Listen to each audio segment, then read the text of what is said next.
Well, let's put this on. Preparing for worst. Why has the government advised us to stock up? Will Conservative lose? They say Labour's going to get in. Will Keir Starmer get in?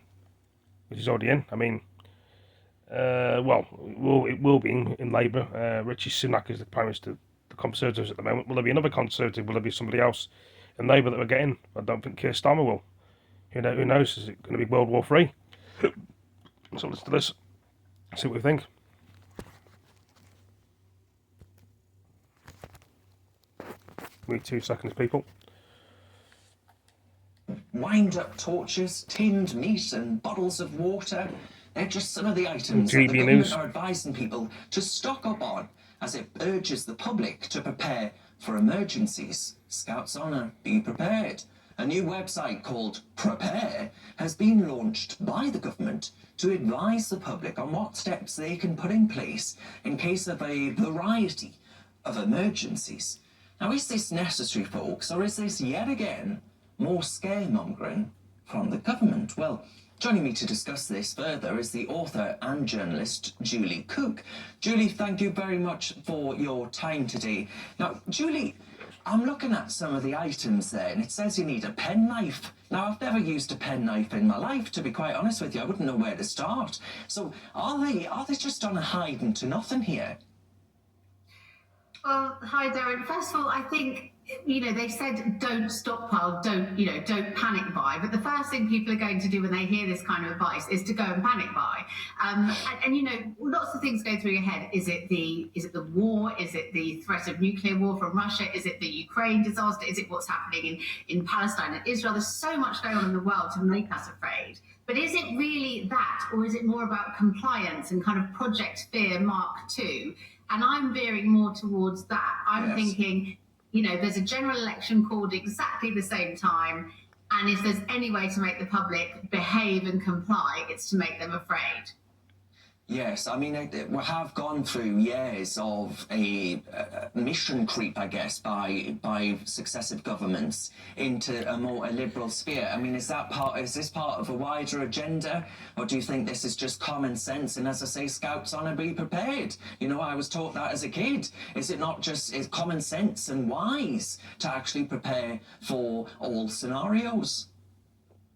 I think it's common sense. I think, most of us do have a few batteries in the cupboard or a candle or, a tin opener, for example. I think they are common sense.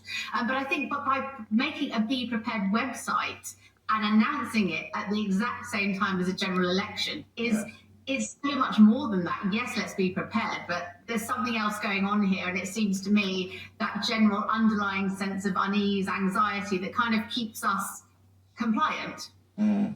Yeah, I mean, the logo that we've just had on screen there, for those that may be listening on radio, how would you prepare in massive letters, that capital bolding, really emphasizing that word prepare? It's sort of, it reminds me a bit of George Orwell, dare I say. It might as well say Big Brother says, how would you prepare for an emergency? Am I going too far?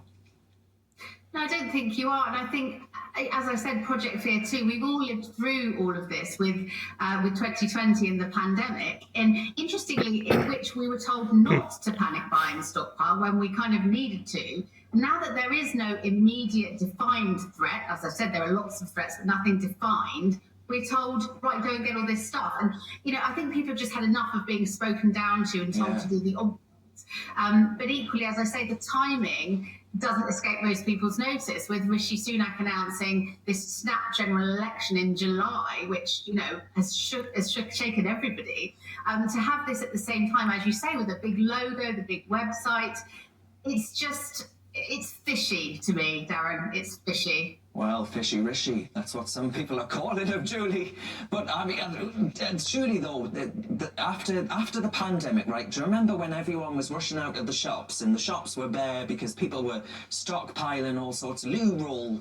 There were shortages of loo roll, and the loo roll companies, manufacturers, had to say, "Hang on a minute, we're not running out of loo roll. Calm down."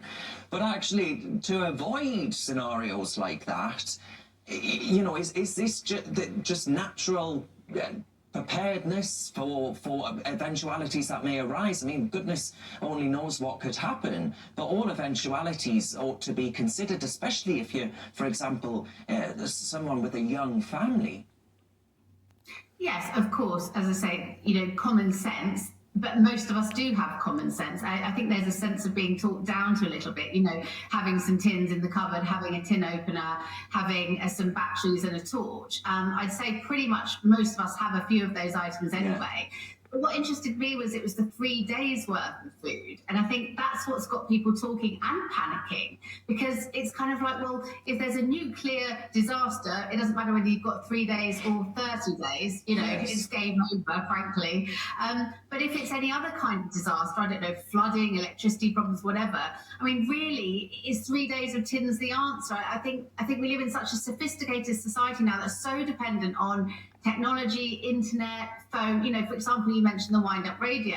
Well, how are we going to get the radio now that pretty much all of radio is digital anyway? Yes. They have the juice to get their programs out for us to get to. So, yes, it all just seems very obvious common sense, and yet there's no real defined threat of what it is we're meant to be prepared for. And I think that's what's getting people anxious. All right. Well, the Julia, thing is, thank it you could very be much. we're getting prepared for a Russian invasion, more than likely.